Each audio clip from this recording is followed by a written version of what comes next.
got back into martial arts 2 years ago, but after years of lifting and no stretching, I could barely throw body kicks. I was looking for answers, so I even DM'd an MMA fighter and asked him how I could throw head kicks. This fighter told me that some people's anatomy doesn't allow them to throw head kicks. That's like saying some people can't squat because of their leg genetics. If Daniel Cormier can throw leg kicks, so can I and so can you. Because I got such terrible advice, I looked up YouTube videos on how to get my kicks higher, but there were no good ones out there. So I decided to test my PT knowledge. Using what I learned, I developed a program to throw higher kicks. Even my twin brother Mario, who probably has the worst flexibility I've ever seen, can throw head kicks now. Here's a video of him cracking a kid right on the chin with a head kick. My name is Rios. I'm a student physical therapist. I just finished my 5th year of PT school, and in 1 year I'll have my doctorate in physical therapy. In this video, I'll give you guys a no BS guide on how to throw head kicks as soon as possible. Soon, you'll be able to throw head kicks like this. Which he is caught. I mean, that is a degenerate. I'm wearing my gross anatomy shirt because we're going to be talking about some gross anatomy today. These are called the nacho fries because, in a literal sense, they're nacho fries. They're mine.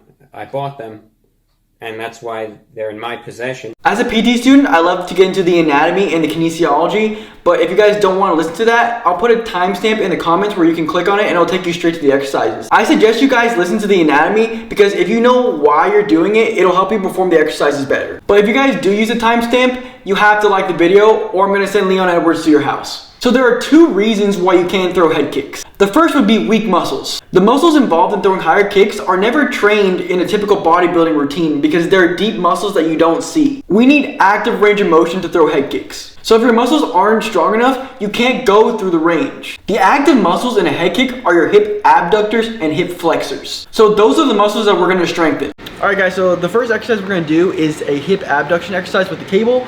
This is the ankle attachment I was telling you guys about. So the link's going to be in the description. You just can get it on Amazon. So for this exercise, again, you're not going to be doing a lot of weight, especially because no one ever trains this muscle. So yours is going to be pretty weak. So it's better to start light and focus on form and getting a good height on it. So what you're going to do for this exercise, you're going to grab on just so you have a good balance. And when you do this, make sure that your leg is still pointing forward because a lot of people, what they're going to do is they're going to externally rotate their hip, but that doesn't replicate like a head kick. So we're trying to be task specific here. So make sure your foot is still pointing directly forward. And again, nice and controlled. And you're going to feel a stretch right here in the inside of your thigh, and you're going to feel a burn in your glutes.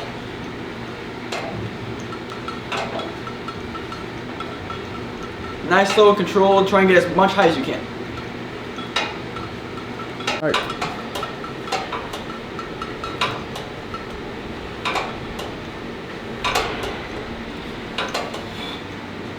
I just finished doing the sets on my right leg, and I want you guys to try this right after you finish.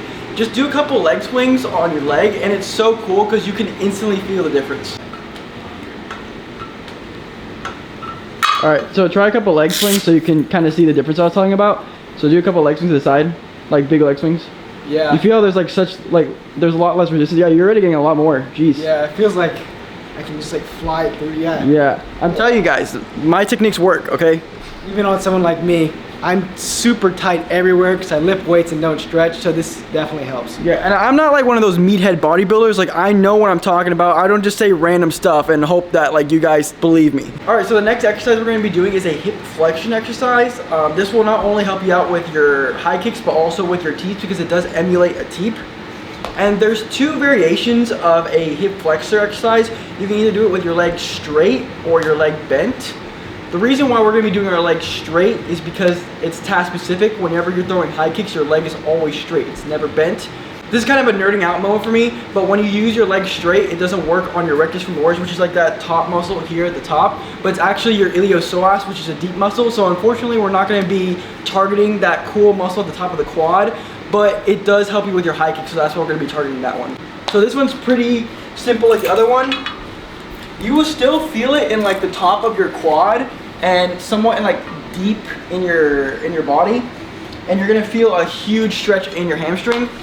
But I'm gonna turn this way because I need to hold on to this. But we're gonna be here. I'm gonna grab onto this. And it's gonna be kind of coming up straight and down. Straight. Try and keep your knees straight. and really, really focus keeping your knee straight, getting that leg up as high as you can.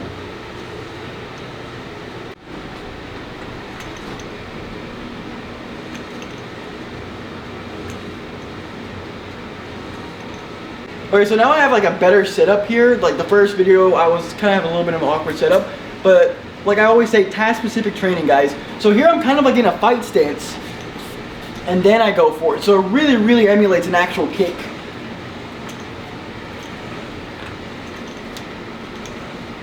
And you feel a great stretch on your hamstrings.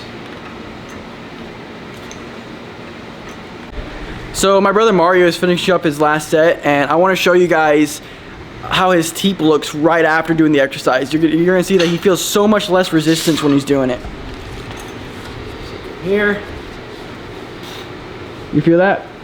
Yeah, it's like there's nothing stopping you. So yeah. I guess it's super easy. It's just like. And I guess you guys can see mine too. Like, you guys saw mine when I showed you the tutorial, but like now I feel like I have so much less resistance. Like, look at that. Like, so easily coming up. Yeah. So you guys can see like I have so much less resistance now. Super easy. Like, I'm getting that up all the way to like my chest.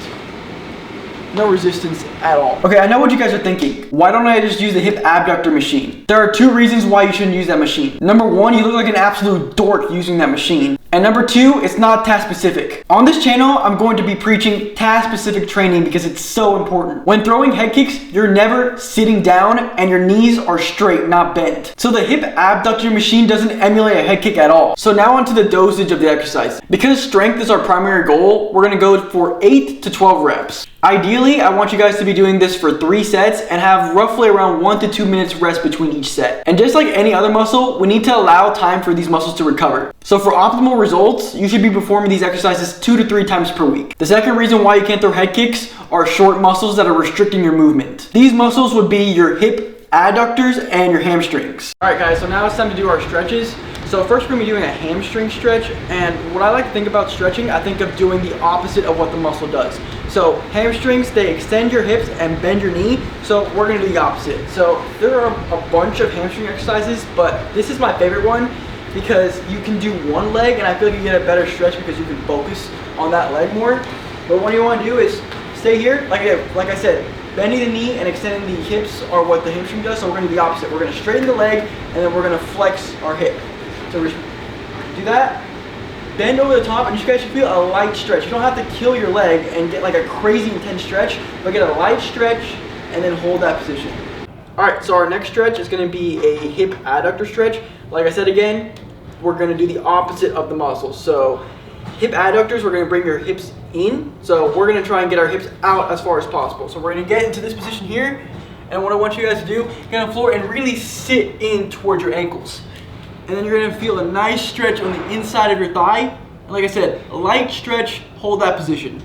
The reason why we're doing a static stretch is because static stretch is optimal for range of motion gains. Static stretching is not great before athletic performance, so don't stretch before your workout, but rather stretch at the end of your workouts. You should hold each stretch for roughly 30 to 60 seconds. And you guys should do 3 rounds of stretching. Do not do more than 3 rounds of stretching. After 3 rounds of stretching, you literally get no range of motion gain. So if you do 100 rounds of stretching, you'll literally get the same benefits as doing 3 rounds of stretching. I want you guys to stretch these muscles 6 to 7 times per week. A great way to keep up with your stretches is to pick a certain time to do them every day. Some examples I like to use are to either do them right when you wake up, right before you go to sleep, or right after your workout. So that's the program to start throwing head kicks as soon as possible. So now you can throw head kicks in an MMA fight, or if someone's pissing you off, you can just crack them in the head with a kick. I want to thank all of you guys that have subscribed to me from my brother's channel. It feels amazing that you guys have so much trust in me. If you want science-based content from a physical therapy student, subscribe.